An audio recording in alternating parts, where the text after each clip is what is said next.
21 minutes past the hour now. The Oklahoma Republican Senator Tom Coburn is now promising he will block or delay enough so that it doesn't happen the 9/11 Responders Bill. It's a bill that gives health care protection to firefighters, police officers, and others who rushed to ground zero the morning of 9/11. Up here, you'll see the cloud of dust from the collapsed World Trade Center towers. That's what they were breathing. The first responders breathed it for days and weeks as they tried to save lives. Researchers say they've linked that dust to high rates of asthma and sinus problems. Some of the first responders have since developed throat and lung cancer. Some have reportedly died of what happened down there. But it's very difficult to definitively prove to a court of law, for instance, that the dust caused those diseases, making the issue of insurance and payments for the victims extremely complicated. Senator Coburn and others say there is a problem with the cost of the bill and how it's funded. Coburn says he doesn't want Congress to rush it through the lame duck session, though truly this has been around for years.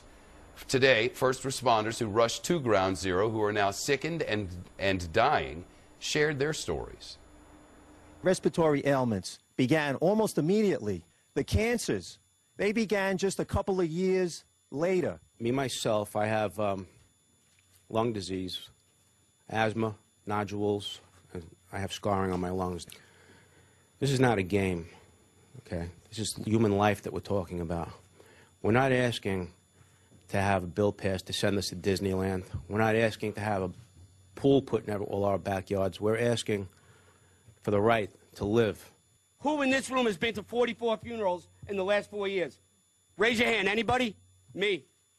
You cannot hide behind anything anymore other than you do not want to help heroes. You have no more excuses with me. Make no mistake, we're sick and dying, but we are not going away. Tear down this wall between patriotism and party and pass this bill. Thank you. At this point, all they can do is make their cases, but now it's up to Congress. Our national correspondent Steve Santani is live in Washington. Steve, where exactly does this stand in the Senate? You know, because yesterday we had on Kirsten Gillibrand, who's one of the sponsors of this bill, and she was like, we have the numbers now. And then I read this morning on Politico that Tom Coburn is going to slow the thing down to where this Congress will leave and go home for the holidays having not passed this. Is that what's happening here? She's hopeful, but he is adamant as well and could block it. As you said, it's a bill that provides health insurance and compensation for up to 109,000 first responders and those exposed to those toxic fumes down there. This will come up right after the START treaty, which is being debated or it's being finalized right now. But it's unclear whether it will be allowed to move forward at this point. Tom Coburn afraid that taxpayer money won't be properly spent, and he's threatening to block the bill. Let's listen. This is a bill that's been drawn up and forced through Congress at the end of the year on a basis to solve a problem that we didn't have time to solve and we didn't get done. So what we're going to do is we're going to pass a bill, maybe, doubtful, and then we're going to have to come back and fix it, and we're going to waste a whole bunch more money. Now, this bill was already blocked by the Senate about 2 weeks ago, but it's coming back for another try. Its fate uncertain. Shep? All right. What are the Democrats saying about the charges that the money might somehow get misused? And for that matter, that it hasn't been around for a long time, because it has.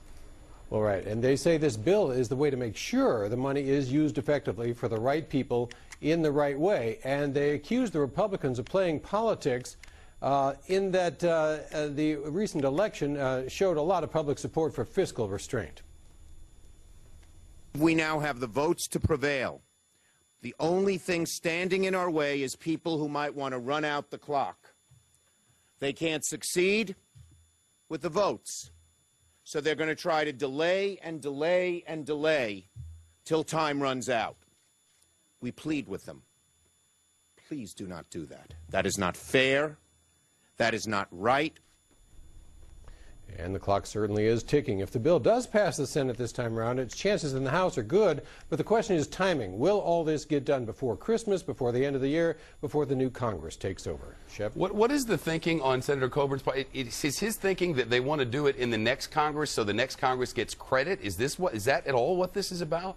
That could be one of his political calculations, but I'm not sure. He says it hasn't had time to go through the proper committee procedure. There was one hearing. We checked on that. There was one last June, but it wasn't the full committee procedure where you had testimony, amendments, debate, and then a final vote. It didn't go through that process. He thinks it should. That's one of his complaints. All right, Steve Centani live on Capitol Hill. Again, this is the picture of Senator Tom Coburn, Republican of Oklahoma. He is the man who is vowing to slow this down or block it so that the necessary funding for the illnesses of the first responders who made it to ground zero to try to save lives on the day that America changed, remember? This is the senator who is vowing to block it so that it doesn't make it through. Senator Tom Coburn, Republican of Oklahoma, the man who vows today to block or delay the 9/11 first responders bill, despite the fact that Senator Kirsten Gillibrand of New York and Senator Chuck Schumer of New York say they have the votes to get it done.